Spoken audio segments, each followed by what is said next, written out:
So recently on Twitter, a lovely lead game designer lady by the name of Jennifer Schurl posed a question asking the gaming dev community to share secrets on how their behind-the-scenes shenanigans directly affected gamers who played their games. The response was outstanding, with developers young and old opening their bag of tricks and spilling out their secrets like tasty brain-bursting jam for your eye toast. It's well worth a read is what I'm trying to say. So as per the norm, we've cherry-picked some of our favourites and stitched together a list of goodness held together with my Tesco brand of comedy. With this in mind, I'm Jules from WhatCulture.com, and these are 10 hidden video game design secrets that are total genius. Number 10. Various platformers have coyote time to allow for mistimed jumps. Now, I hate to bring this up once more, but remember all the frustration and ire that gamers leveled at the Insane Trilogy's take on jumping and collision detection? Well, if you missed it, here's a short version of it. I should have f***ing made that jump! Basically, what it was missing, according to dev Chevy Ray, was a thing called coyote time, where even when the player walked off of a ledge, there would be a split second of extra invisible platform for them to jump from. Nearly every platformer has had this to some degree, except the new Crash Trilogy, apparently. The name was inspired by the legendary turkey thief Richard Coyote Cunningham, who reportedly would snatch birds from their homes and escape using a trampoline. I kid, of course, it's based on Wile E. Coyote. Number 9. Alien Isolation's Xenomorph has 2 AI brains, both trying to find you. Alien Isolation is a beautifully realised horror title, with its incredible attention to source detail and an accompanying soundtrack that was both dynamic and beautiful. It stands proudly amongst some of the most tense moments you'll ever find in gaming. Most of that is down to the hulking, snaking, oh my god, I just shit myselfing monster that is the Xenomorph. Sections with this beast were like a game of cat and mouse, except in this case the cat forces its second mouth right through you. Noish. It turns out that the reason the alien was able to create such moments of panic and hold-your-breath-ocity is because it had 2 AI brains. One that knew exactly where you are, and another which controls the body but doesn't have a clue which desk you're cowering under. The first brain feeds clues to the second, meaning that it moves towards your general area but still takes time to find you. It also explains why, if you stay in one place for too long, that you're going to get a new love hole punched all the way through you. Number 8. Half-Life 2's ledges and railings attract enemies so they flip over more frequently. If you've ever roved through some of the lovely Half-Life 2, then you'll sometimes experience moments that are so awesome you'd swear that you just walked into a high-production movie set. Enemies would topple over rails like the best James Bond henchman, and explosions would be set off all around you. Well, it turns out, much like a VR sex session, the best times that you can have shooting your load can be simulated. Valve, being the cheeky triskophobias sufferers that they are, coded their railings to attract enemies during firefights, meaning that shots against them would most likely cause them to take a tumble. Also, if you missed your shots, then the game would redirect bullets to the nearest explosive or destructible object in its path to elevate the idea of a blockbuster bullet ballet taking place. Number 7. Losing soldiers in XCOM ups your percentage chance of hitting.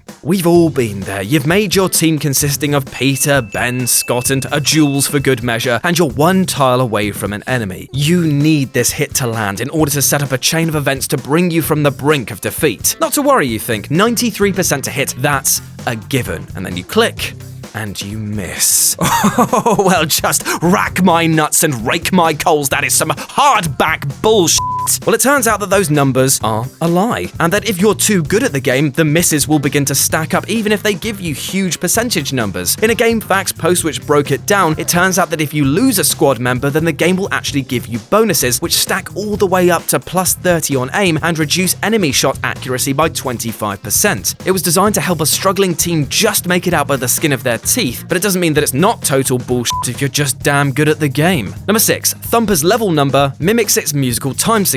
Now this is just plain brilliant. The already spectacular rhythm violence game Thumper is a fantastic mesh of button timing and challenging imagery, but its pounding industrial score actually changes in time signature as you advance from level to level. Designed to mimic progression through the game and provide a sense of challenge, it boils down to having more notes per measure, or in gameplay terms, more complex arrangements for you to land on, evade, or combo together to get through in one piece. What that looks like is each time signature is the level number. So 1-4 for the first, 2-4 for the second, 3-4 for the third, and so on. Many of your favorite songs will most likely be in 3-4 or 4-4 if you want a simple comparison. But once you start getting into the polyrhythmic delights of 7-4 and beyond, well, you'll be seeing how much timing can mess with your mind.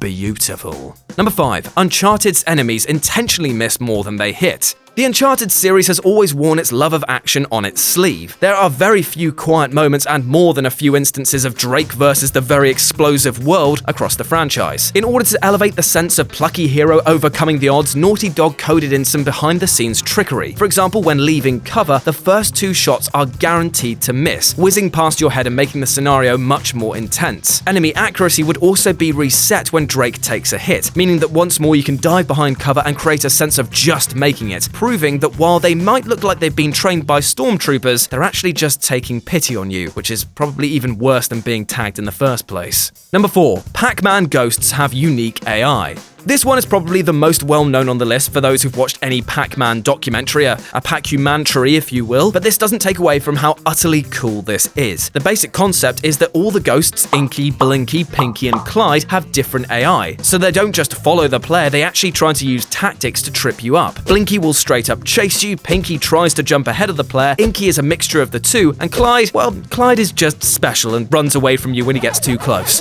Bless him. Also, just for another bit of trivia, the cheeky pellet muncher also cuts corners ever so slightly, allowing players to have moments of just escaping the ghosts who have to take these turns at a less time-shaving pace. Number 3. Mario Kart's AI always keeps up no matter how far ahead you are.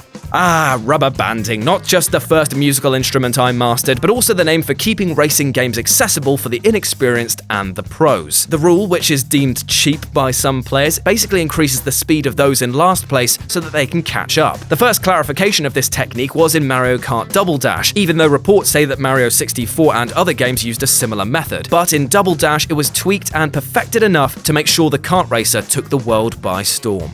Number 2. Dark Souls 3 bosses attack in time with the music. Having dynamic music in games is a great way of adding a bit of oomph to your woomph, with racing games in particular using it when speed increases or when you land a huge trick, as was implemented way back in SSX 3. Dark Souls 3, however, takes this tried and tested method and peppers in the added ingredient of death. You see, the tracks used in the game's boss battles are fixed, but dynamically affect the battles as the boss's aggression rating is upgraded when the music becomes more intense. Now, boss battles are pretty much one of the biggest selling points of the Souls series, so it makes sense that the devs snuck in some tricks to make it feel like an action horror set piece. Now, just for the record, they don't actually attack on the beat, so don't go trying to base your tactics on this, but it's so clear now you know when their aggro is about to hit boiling point. And number 1, Assassin's Creed and Doom value lower health more, so you just make it through fights. Have you ever had that feeling of just getting through a fight, knowing that if you'd gone on for just a second longer, you would have bit the dust and gone back to the beginning? Well, I hate to break it to you, Paul, but those moments might actually not be as organic as you first thought. Turns out that games such as Doom and Assassin's Creed make their health bars chip away faster the higher they are, but then slow this degradation when it reaches around 25%. This means it keeps you in a state of low health for longer and forces you to make do or die movements to stay alive. In these games' cases, it most likely forces you to rush kill enemies and so creates a feeling of pure exhilaration when you finally make it through. So the next time you think you're near death, just remember, you've probably got a few more hits left on you. Go try it on your elderly granddad if you don't believe me, he'll bounce right back. And that's our list. There are loads more gaming dev secrets to be found, so let us know about your faves below. And then why not swing by whatculture.com for more news and articles like this every goddamn day. As always, I've been Jules, you've been awesome, and I'll speak to you soon.